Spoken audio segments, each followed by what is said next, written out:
In the year 1962, two Soviet masters faced off in one of the most brilliant attacking games ever played. Rashid Nezhmetdinov, the magician of chess, took on Oleg Chernikov.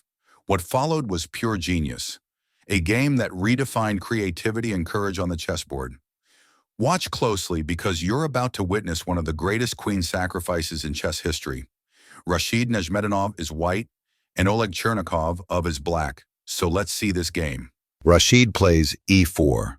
Oleg plays c5, then knight to f3 and knight c6. Now d4. C captures on d4. Knight captures on d4. The Sicilian defense.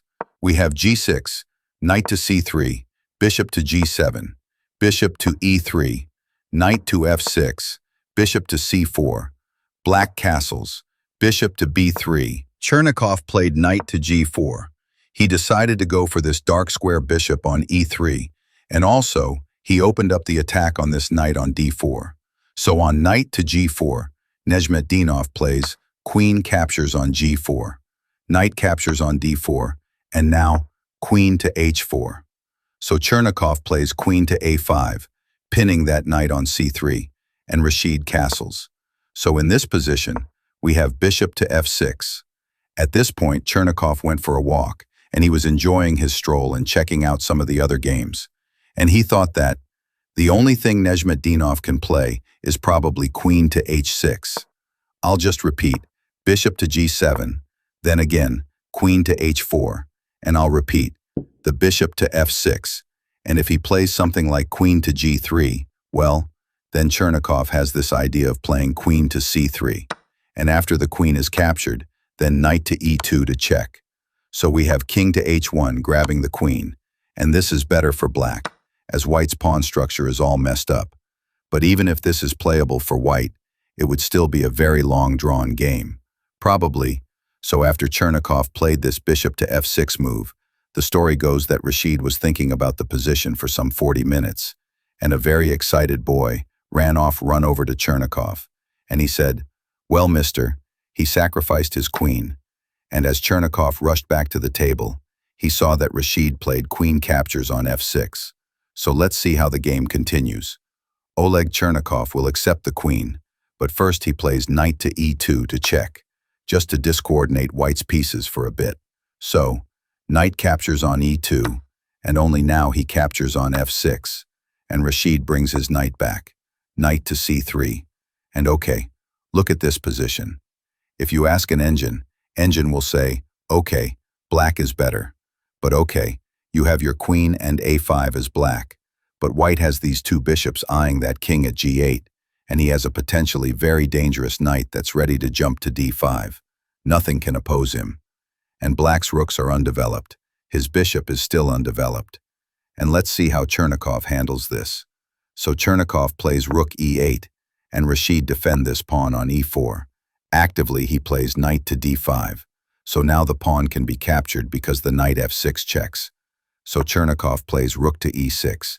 And now, Rashid plays bishop to d4, again going for that f6 pawn. So we have kings to g7 defending the pawn, and we have a rook to d1, activating this rook. So we have d6 preparing to develop the bishop, and Rashid plays rook to d3, prepares for a nice rook lift to f3, bishop to d7, and now rook to f3, again going for that f6 pawn. So we have bishop to b5, attacking the rook on f1, but Rashid I plays bishop to c3, attacking the queen on a5. The queen moves to d8 to help with the defense of the f6 pawn, and now we have knight captures on f6.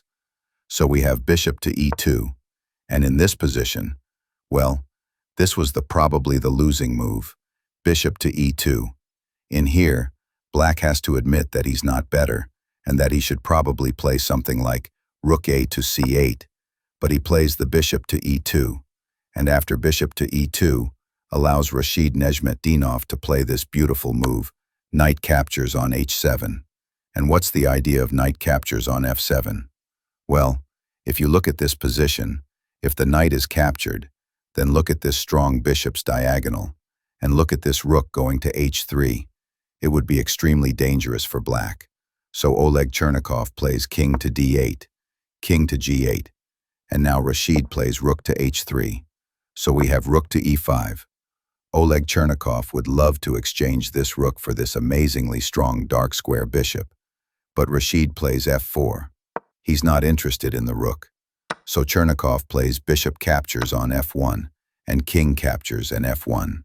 And still, now this rook is attacked on e5 by the pawn, so we have rook to c8. And now again, Rashid does not capture the rook with the f-pawn, but he plays bishop to d4. He is protecting this bishop like it's made of gold. So we have b5, and now we have knight to g5. We have rook to c7 protecting that f7 pawn. And this is where Rashid goes all out. He plays bishop captures on f7 with check, rook captures on f7, and now we have rook to h8 check, king captures on h8, and now knight captures on f7, forking the king, the queen, and the rook on e5. So king to h7, Rashid grabs the queen, and e8, rook captures on e4, knight to c6, protecting the bishop, rook captures and f4 with check, king e2. And in this position, Oleg Chernikov finally resigned. If you look at this position, white has 2 pieces for the rook, and he's also a poor knock.